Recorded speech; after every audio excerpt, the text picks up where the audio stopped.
Ale kumanga motema moto yaya.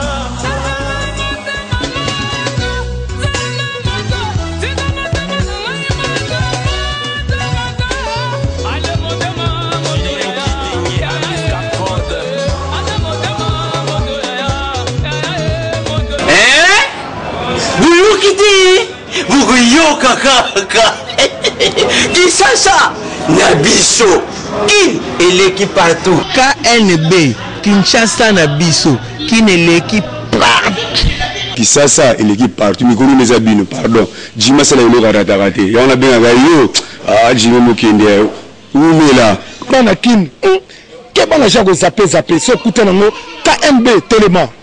KNB Téléma qui chasse l'équipe partout. Jimmy Mukendi. Oumela. KNB ko zappé. Ce couteau nango. Check au Vandi. À travers la flamme par la com, devenant fort. Bon début à semaine Nabino Bandeko Balandi et Sengokoe Bachko. Vous alliez belé l'ibota ma poste de télévision Nabino. Pour la cause de la magazine de la Kaba. Réalité à Kinshasa, magazine KNB.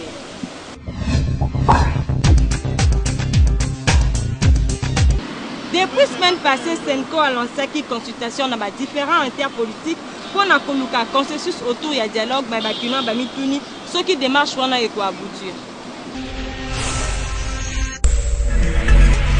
Après la confusion, ils ont régné pour la tenue du dialogue, conférence épiscopale nationale du Congo Senko en cible. Bango moko balobi ba s'imprégner na makambo pour le dialogue et kokako aboutir. Yango quelques kino tokutana ki na bango bazanga ki malobate par rapport ya ndenge Senko a eu position pour la tenue du dialogue. Tozo ko observer bango. Ozo comprendre ba évêque soki bazali na katikati et ko aboutir. Mais soki bazali na katikati c'était en tout cas ça un peu difficile pour aboutir. Application na bango to koki ko sala banzambe te poto ba dire que zo garantir. Il faut tout le monde nanu o bango bazo sala ya malamu o to mona yango. Tant que babengi bango ba évêque bazali ba sali ya nzambe basali la bonzambe na bango na bosolo. O balobaka l'église est au milieu du village. Bango pe ba koki ko trancher soki bazo kene na une bonne manière. Mais ce qui est un agenda caché, wana lolenge wana c'est na bon implication na bango ils ont garantir vraiment réussite à dialogue té ba comme sapia pompier moto bandi ko pela ba ye ko ba luka ba boma moto et continuer ko s'enflammer té bon souhait zali que aboutissement ça la maneloko wana oui pour ngai na moni za madame Sibantuana toujours bon pour na dialogue toujours ko yangote. Tout est sûr que évêque n'a pas condition ce que simbi dialogue avec salam ça bango avec salam à discuter mutuna mutape si point de vue naïe mais ce qui présence ya Senko pour la tenir à dialogue est important tika yete basala musala normalement ba faciliter pe basunga Edem Kojo azali facilitateur ya dialogue pour makamu nyonso et salama na ndenge longo bani Kinshasa et l'équipe partout. Bavies a partagé depuis que Senko a initié qui va consultation de ma politicien Edem Kojo. A Kenan recoute en la présidence à Sungeso pour un dialogue. Bakuna Bamituni est-ce que ça fuit ya responsabilité n'a été alors qu'Azali facilitateur. Yé mutu yé moko aroyeba déplacement naé objectif y a déplacement naé. Pourquoi? Parce que déplacement nyonso mutasalaka ezarana sentiment na obligation moko etindie ke asala mouvement wana. Alors et là on a rolobake le rôle atiki côté mususu yo ya monique ya on va soutenir parti civil akena côté oyo yelingi c'est que ezana invitation au babengié pour peut-être ayoko makamupe o ezali kuna parce que déplacement na ezapa maté. Edem Kojo en tant qu'intellectuel et grand politicien, en tant qu'ancien ministre, à vivre plusieurs épreuves na kati ya monde. Soki batina ki ekoya na kati ya Congo, ayaki po tourner ba aventure te, ayaki po asala te ke amefi to ki maintenant. Edem Kojo ayaki po asala musala. Mais biso ba Congolais nde tozo comprendre Edem Kojo te na mutu aye po te asangisa biso na makanisi ya ye nango. Ayebisi bande kona biso a Senko. Baye pona ko boma moto oui to yebiso l'église catholique baza implanté un peu partout dans tous les coins et les recoins de la République démocratique du Congo. Baza un message ya peuple congolais. Bamoni que Congo ezokende vers un chaos. Baye, sapeur pompier. Bakuta na aide mukojazo je soutien. Soutien à nini?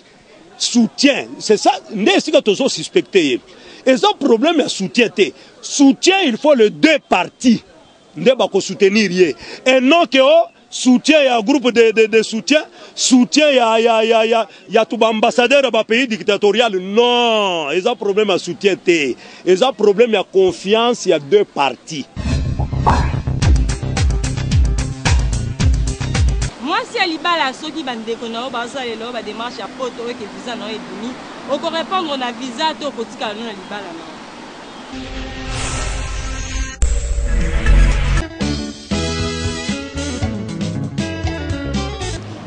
Pour le coup, déjà engagement à Libala, ça serait mieux que na kati ya Libala. Pour oyebi destin na yote ya lobby yona mbali wana. Zete nkola ko songa bino, pe lobby ne bitu bo voyer que États-Unis pe bo gagner fina bino ensemble. Dans quel sens? Parce que Libala les engagements. C'est-à-dire que ça contrat au sel namutu. Je ne comprends pas que yoto au sel contrat namutu résilient au kaka pour les lots morobo au peut-être et quoi apporter le monter. Na robe se monter pour na voyage, je ne pense pas. Les alikambo so bande ça m'a déjà bozaki na mobile ensemble. Les rayés, les alikambo yo kana mobile à permettre séparation est facilité, mais on a choix to kende. So za fidèle na mobile na yo, ça la ba demaye pe koto zo sa yo pe koto zo sala. Ou bien si mobile no boko ça foi na bino kuna. Ba jeune garçon mususu ata kwaza na makoki te ba koma kolinga kobota en disant que na bota pona kola na mwana ngai. Ba kino ba déplorer yango.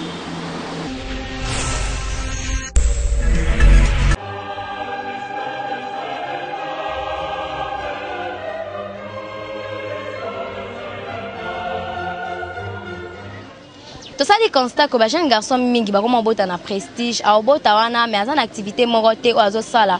Eko nourrir mwana wana mingi baloba kaka ke nazobota pona ko elongo na mwana nga ya mwana bakino balobela ngona micro KNB nadi ba préparer soki ozolingo bota nano préparer eloko moko te oyebite conséquences o ko yela yo te babota te pona loenge po moni moninga aboti yo pe obota wana eza mabe makasi bongama nano na simo bandobota eza adage moto loba mingi ke soko liete au lieu autonité comme c'est-à-dire bota avant les amabete mais il faut avoir des moyens pour que aux engagements à kobota donc bao bota qu'avant l'âge les a bien il serait mieux au bandit d'abord na koluka moyen pour na vivre na yo moko tant charge à kobote koya aux ala capable à ko charge na yo au lieu que opesa ngona ba parents na yo ba chano bota na prestige za mabe munina boti yopeka osala kaka lifantu poni ni bozala égalité ezana sens morote bota na programme o ebite na bota boye moko patanga lobi nango pena bandini ya kosala na musala o pa kwando edenga na mama na ye pesa pe bien mais courage ba jeune bati ko bota ebele ba raisonner vie bolandine ba kina ba réagir na micro KNB na bino oboni ko bota bokola na bana bino elongo ekoza malamu boluka musala d'abord o ekosunga yo eko permettre que ozo en charge mwana oyo linko bota na place que obota mwana bien sûr okola na mwana elongo mais mwana na zape na besoin ya lisungi na yo azape na besoin ya kolia kolata komela pe éducation na yo donc ekoza malamu na bino d'abord kozwa musala oyo ko permettre ko assumer ba responsabilité na yo étant que homme Kinshasa et l'équipe partout.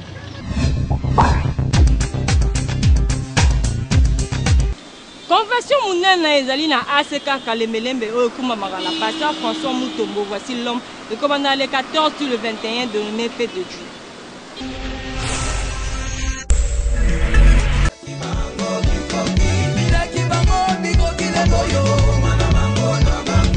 Quinoises et Quinois, Brazzavilloises et Brazzavillois, un seul rendez-vous. La fête des Juifs, Jean chapitre 5, premier verset.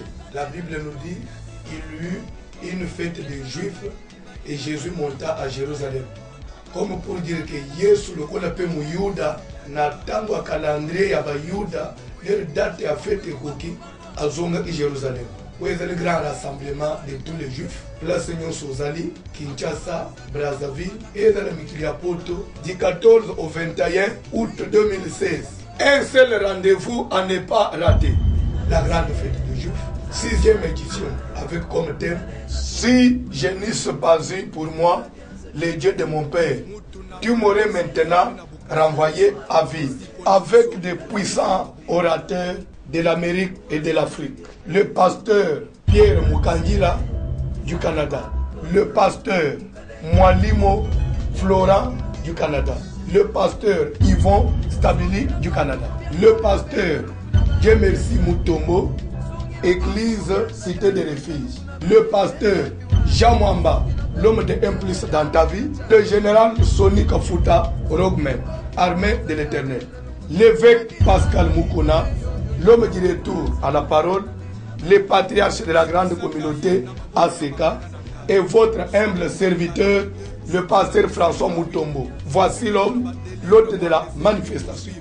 Adresse Nabiso Ezali, Kalembelembe Subtande, au croisement des avenues Kalembelembe et Plateau, non loin de la maison communale de Kinshasa. Du 14 au 21 août 2016, de 15h à 20h30, Wanezali, la grande campagne, l'enseignement, les avant-midi, du 16 au 20 août, de 10h à 12h. Wanezali, et à l'école du ministère, bien aimé, il y a un Dieu quelque part. Au rythme de la fête, la table vous attend. Bon appétit d'avance.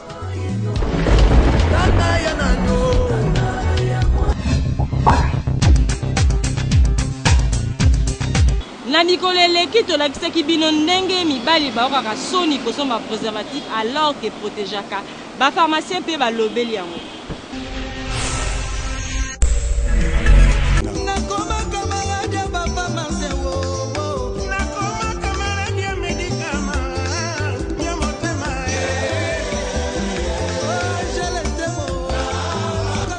elobamaka mingi na Kinshasa ke ba jeune garçon mingi bayokaka soni ya okende kosomba préservatif na pharmacie yango lelo toza na veni Kulumba na Sayo na commune ya Bumbu tosolola na quelques pharmaciens bayebisa biso soki bango pena na ba pharmacie na bango vente ya préservatif esala malamu culture ya kosomba préservatif bayaka na bango atuta kosomba yango kala normalement importance ya préservatif bankoko na biso bayebaka yango te bango babanda kolandela makambo na banga coutume mais au fur et à mesure oyo monde est développé maintenant en personne va faire comprendre comment on peut se protéger yango wana pour le moment ba comme une culture ko somba yango bana culture wana te pour biso a on sala 1 mois donc te kama préservatif makasi madi on est de sous d'autres part en tout cas ma te kama madi na 1 mois te kara soit pas même pas ko te kama dès que le bana tourne teka suku moko vous appelez 5 jours une semaine 1 mois donc pour te qui préservatif or faut pas la culture on a pour éviter maladie on glon solté préservatif on glon solté pour on se protéger entre na femme et à rapport maladie même infection il y a rapport na sida de infection en mine oh comme battre pour éviter l'infection en tant que vendeur dans pharmacie. D'ailleurs, il faut voir que le baïe était jeune baïe soni. Mais est-il que bana basi kutu baïe a mango. Il fallait que bana basi baïe soni, mais bana basi baïe soni était baïe signe préservatif. Mais bana mi baïe que la sonité. Pourquoi? Parce que un d'abord bazo prévenir la naissance indésirée, de deux bazo se prévenir contre la maladie du siècle. bolandi ndenge ba pharmacien ba pesi ba point de vue na bango ba misusu ba lobby que ba jeune garçon baza na culture wana ya kosomba senga kaka na ba jeune garçon oyo baza nano na culture wana te to bayoka soni kosomba préservatif. Il est grand temps bosomba yango parce que zo permettre bino bo se protéger na ba maladie ya ndenge na ndenge Kinshasa et l'équipe partout.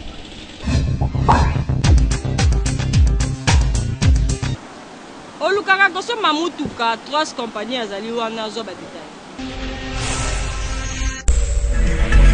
Nulle part ailleurs que chez Trust, des véhicules d'occasion de haute qualité avec moins de kilomètres dans notre stock. Vous y trouverez toutes vos marques préférées. Toyota IST, Toyota Passo, Mazda Demio, Toyota Yaris, Prado, Nissan Skyline et tant d'autres. L'équipe technique ne laisse rien au hasard avec plus de 60 points de contrôle pour vous assurer une conduite avec des véhicules en très bon état. Visitez le site www.japanesevehicles.com, faites le choix de votre véhicule et contactez Force One Service situé sur Colonel Ebea, numéro 5. 56, immeuble Boncoin, côte à côte de la NAPI, à 1 minute de l'hôtel de ville de Kinshasa. Ou appelez le 081 99 64 301. Email info@forceoneservice.com.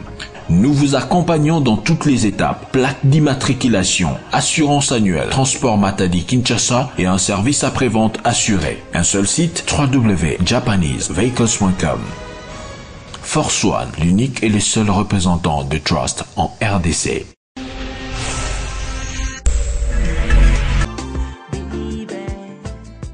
Mokolo ya samedi 29 juillet 2016 et comme date oyo marqué à jamais via agent ya UFRESH oyo bayambi délégation ya quelques journalistes d'investigation ya presse écrite bakitaki na 14e rue Lumete na usine ya UFRESH ko vérifier ba rumeur nyonso oyo lobamaka na ba détracteur ya UFRESH oyo baza komela pema na impact UFRESH eza nango na terrain. Tango bakoti babandi vérification ba journaliste comme 4e pouvoir et première puissance bakamwe komona que UFRESH eza en ordre na ba document nyonso pe eza ko respecter ba normes requises pour la fabrication et lesquelles ba journaliste pour na nini motema mabe ya boye bakoka kite ko bomba ba sentiment na bango balobi boy. Bandeko congolaise bota la biso tozali ko meka ju oyo to ko vérifier information na source comme on a UFRESH. Izine yango wana oyo to yé pona ko vérifier information na source mais to trouver que selon la rumeur oyo sur l'équipe tout se passe bien bazan na bango en règle et puis na normalité bazapé conforme yango na to recommander bino bo mélange UFRESH. Bozo mona ngai awa Armand journaliste et éditeur spécialisé dans le domaine de l'investigation. Soki bomoninga awa na usine o bazo benga keno UFRESH entreprise eza vraiment pona kocha maboko na pota ndenge balobaka. Puis c'est na ville tozoka na kitesa ezo circuler mingi keno usine wana eza usine a liwa c'est pourquoi na yenga moko pona ya ko palper du doigt.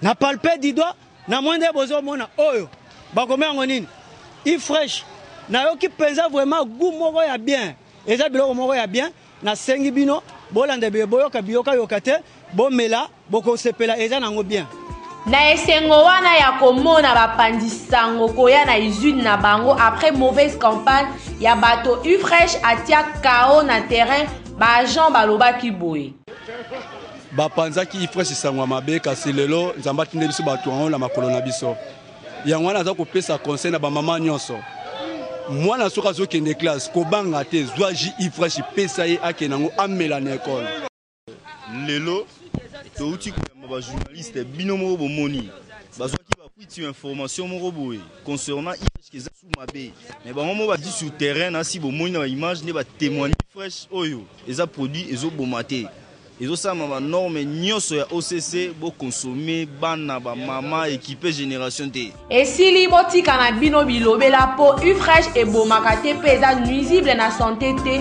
boluka bobakisa goût olie ya bilobela na makambo ya UFRESH bajournaliste bandimi déjà match esili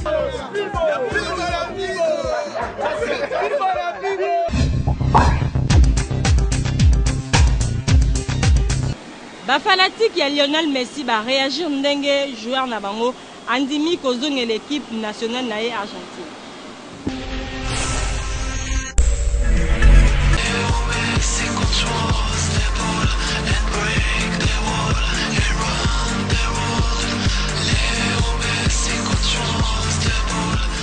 Après avoir annoncé retraite internationale, Lionel Messi a revenir dans bon sentiment. Andimi kozon en équipe argentine pendant que bêta.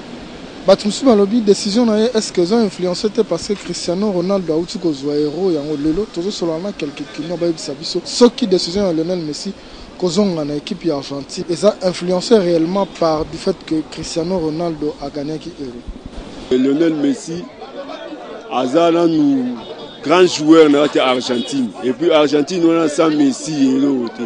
Donc on est à Zoni et ça le tout bien. Un jour, on a arrosera coupe finale de l'Argentine. Par avant, Aboye Kola, Kobeta, mais tant à Zoni, cause à Moni, Kobet Lambo, Kanisa, peu importe. C'est ça, on m'a bêté. En Argentine, ils appellent ma bêta. Abeti trop Libanda, Abeti appelle en Argentine. C'est pas longtemps que Lionel Messi a une équipe nationale. Oui, ça mais tant on a eu que Lionel Messi joue en ligne à Barcelone, et à limite une équipe nationale en tout cas c'est une fierté. Fabeta, tout ça pour ça que il n'est pas confirmé, le rôle va jouer, mais il va confirmer l'équipe nationale pour en y citer.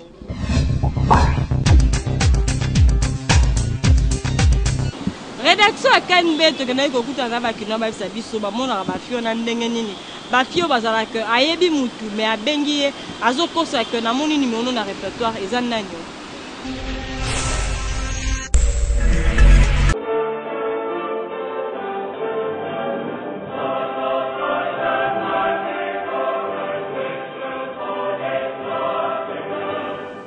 Magazine KNB tout ça na commune à Gombe pour na restaurant ba kina ba biso ceux qui va mon comportement au ndenge nini o ba film susu ba koma nango a cause numéro jeune garçon ko no benga une fois que moi mbala na royamba o ibse na mona ki numéro non na ba appel manqué na ngai yango ba kina ba lobel comportement.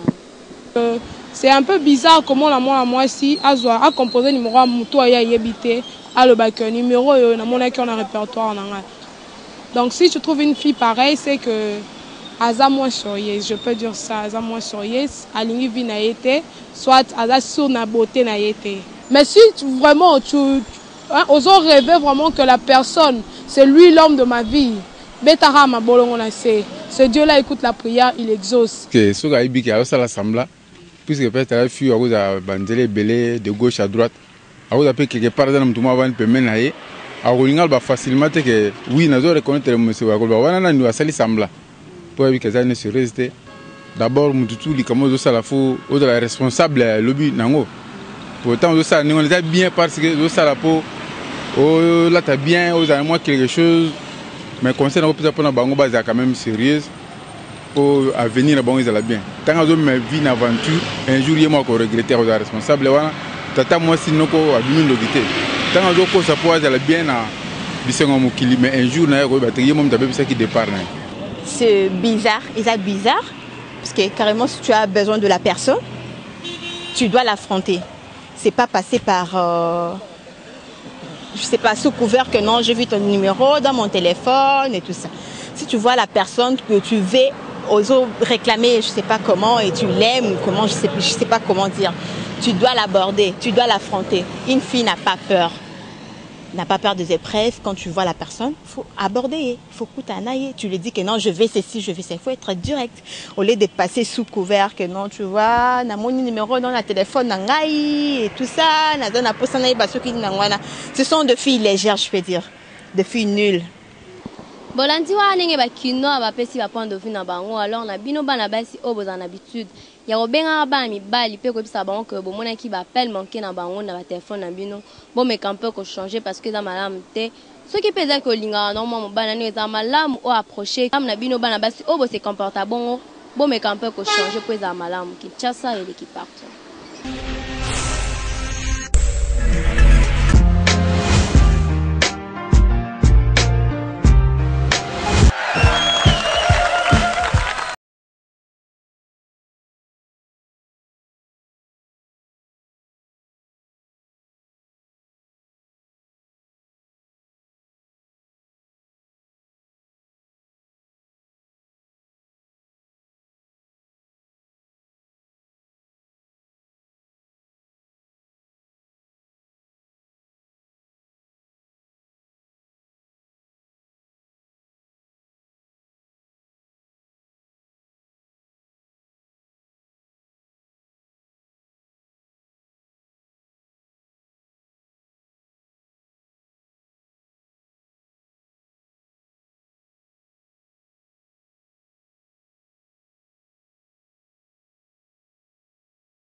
Au numéro 2 de l'avenue Polo Maurice, référence à Sabena sur le boulevard du 30 juin à la commune Gombe.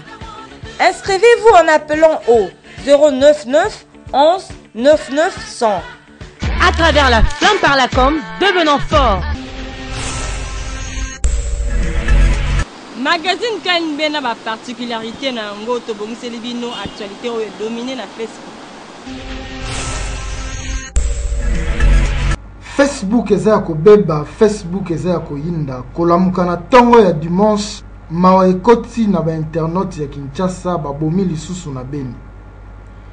Bamisusu balobi eza ADF Nalu kasi source officielle ya gouvernement balobi attaque islamique selon la mère Mende bato bakufi pe bandako ebele bazikisi.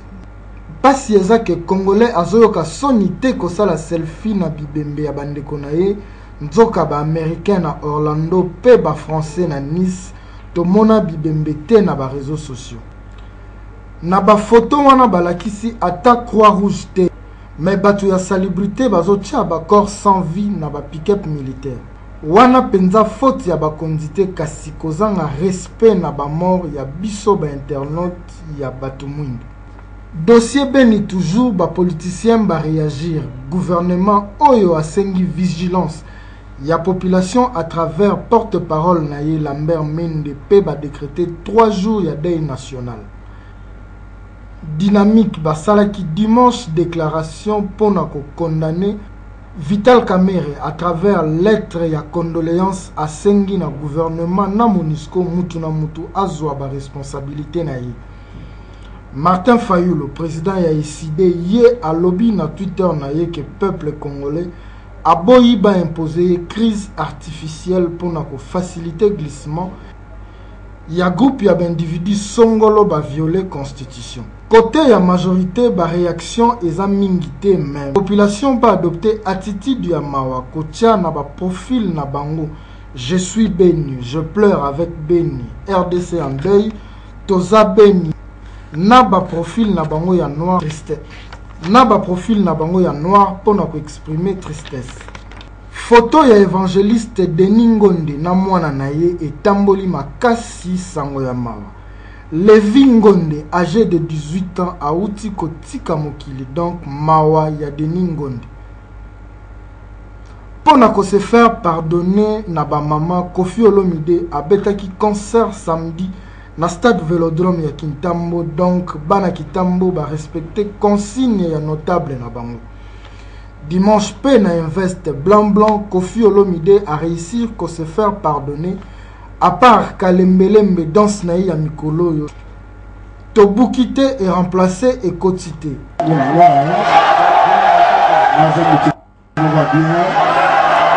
Bon, ma maman, on va donner le vent à Beka du Pamela, maman, on va aller de Sangaï.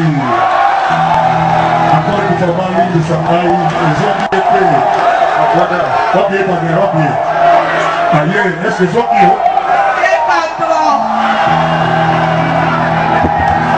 On n'a pas avec le Cameroun.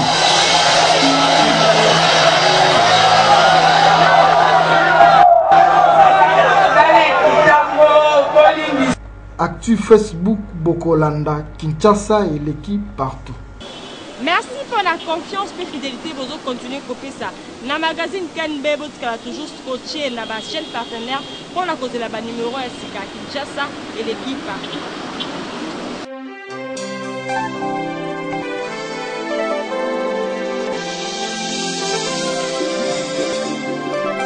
À travers la flamme par la com, devenons forts.